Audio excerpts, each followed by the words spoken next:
کی رائٹر ہیں عمیرہ احمد، اس کی یہ سیکنڈ ایپیسوڈ ہے۔ تو آئیے جلدی سے سٹارٹ کرتے ہیں سیکنڈ ایپیسوڈ کو اور دیکھتے ہیں کہ اس میں کیا ہوتا ہے۔ وہ کچن سے واپس لاؤنج میں آ گئی تھی اور وہاں آ کر اس نے شیلا کو اس کے موبائل پر کال کیا تھا۔ ہیلو شیلا، میں علیزہ ہوں، اس نے رابطہ قائم ہوتے ہی کہا تھا۔ ہاں علیزہ، تم آج یونیورسٹی کیوں نہیں آئی؟ نہیں، آج میں یونیورسٹی نہیں آؤں گی۔ کیوں بھائی، کیا ہوا؟ طبیعت تو ٹھیک ہے؟ شیلا کی آواز میں تشویش تھی۔ میں بالکل ٹھیک ہوں، بس دیر سے جاگی ہوں۔ یونیورسٹی کا ٹائم نکل گیا۔ رات کو پڑھتی رہی ہو؟ نہیں یار، پڑھتی کہاں رہی ہوں، تمہیں بتایا تو تھا کہ عمر آ رہا اور ساری رات میں اور نانو اسی کا انتظار کرتی رہی۔ اچھا، تو کیا وہ آ گیا ہے؟ ہاں، بہت لیٹ آیا تھا۔ کیا حال ہے اس کا؟ ابھی تو میری اس سے ملاقات بھی نہیں ہوئی، میں تو انتظار کرتے ہوئے سو گئی تھی۔ وہ میرے سونے کے بعد ہی آیا اور ابھی میں جاگی ہوں تو وہ سو رہا ہے۔ لنچ سے کچھ دیر پہلے اٹھے گا تو بات ہوگی۔ میں نے تمہیں اس لیے فون کیا تھا تاکہ تمہیں انفارم کر دوں، ورنہ تم خواہ پریشان ہوتی رہتی، علیزہ نے وضاحت کی تھی۔ کل تو یونیورسٹی آؤ گی نا؟ ہاں، کل تو ضرور آؤں گی۔ خدا حافظ۔ خدا حافظ۔ شیلا نے دوسری طرف سے موبائل آف کر دیا تھا۔ شیلا کو فون کرنے کے بعد وہ اپنے کمرے میں آ گئی تھی اور اس نے 2 دن پہلے ملنے والی ایک اسائنمنٹ پر کام کرنا شروع کر دیا تھا، مگر بار بار اس کا ذہن عمر کی جانب ہی جا رہا تھا۔ کسی نہ کسی طرح 12 بجے تک وہ اس اسائنمنٹ کو لکھتی رہی تھی اور پھر اٹھ کر ایک بار پھر کچن میں آ گئی۔ نانو شامی کبابوں کے لیے بنایا جانے والا مسالہ چیک کر رہی تھی۔ علیزہ نے بہت عرصے کے بعد انہیں اس جوش و خروش کے ساتھ کچن میں کام کرتے ہوئے دیکھا تھا۔ وہ مسکراتی ہوئی باہر لان میں آ گئی۔ کچھ پھول اور شاخیں کاٹنے کے بعد وہ ایک بار پھر ڈائننگ روم میں آ گئی تھی اور وہاں اس نے انہیں ڈائننگ ٹیبل پر پڑے ہوئے گلدان میں ارینج کرنا شروع کر دیا تھا۔ وہ ترتیب مکمل کر چکی تھی اور ٹیبل سے فالتو پھول اور شاخیں اکٹھی کر رہی تھی جب اس نے ڈائننگ روم میں وہی مخصوص مردانہ آواز سنی۔ ہیلو علیزہ۔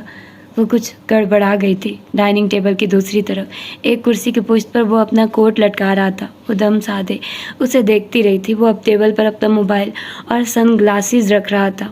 گزرے ہوئے چند سالوں نے اس میں کچھ تبدیلیاں کر دی تھی۔ اس کا ہیئر سٹائل بدل گیا تھا۔ سول سرونٹس کے ہیئر کٹ میں وہ بہت سوبر لگ رہا تھا۔ وائٹ شرٹ کے ساتھ نیلی ٹائی لگائے وہ بہت فارمل گیٹ اپ میں تھا۔ علیزہ نے ڈائننگ روم میں پھیلی ہوئی کولون کی مہک کو محسوس کرنے کی کوشش کی تھی۔ وہ اپنا کولون تبدیل کر چکا تھا۔ کیسی ہو تم؟ وہ ایک بار پھر اس کی طرف متوجہ ہو چکا تھا۔ علیزہ نے اس کے چہرے پر بہت مدھم سی مسکراہٹ دیکھی تھی۔ میں ٹھیک ہوں، آپ کیسے ہیں؟ علیزہ نے ایک گہری سانس لیتے ہوئے اس سے پوچھا تھا اور وہ ایک بار پھر جواباً مسکرایا تھا۔ Perfectly all right. گرینی کہاں ہے؟ اس نے اس کے سوال کا جواب دیتے پوچھا تھا۔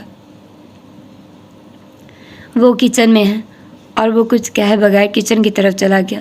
کیا اسے مجھ سے صرف اتنی ہی بات کرنی تھی؟ علیزہ نے ٹیبل پر سے شاخیں اٹھاتے ہوئے سوچا تھا۔ کچن میں سے اس کی آواز آ رہی تھی۔ وہ شاخیں اور پھول لے کر اپنے کمرے میں چلی گئی۔ جب وہ واپس ڈائننگ میں آئی تو وہ ٹیبل پر بیٹھا نیوز پیپر دیکھ رہا تھا۔ اس کے وہاں آنے پر بھی وہ اس کی طرف متوجہ نہیں ہوا تھا۔ علیزہ کی سمجھ میں نہیں آیا کہ وہ کیا کرے، وہاں رکے یا پھر کچن میں چلی جائے۔ چند سیکنڈز وہ اسی شش و پنج میں رہی تھی، پھر کچن کی طرف بڑھ گئی تھی۔ نانو کچن سے باہر نکل رہی تھی۔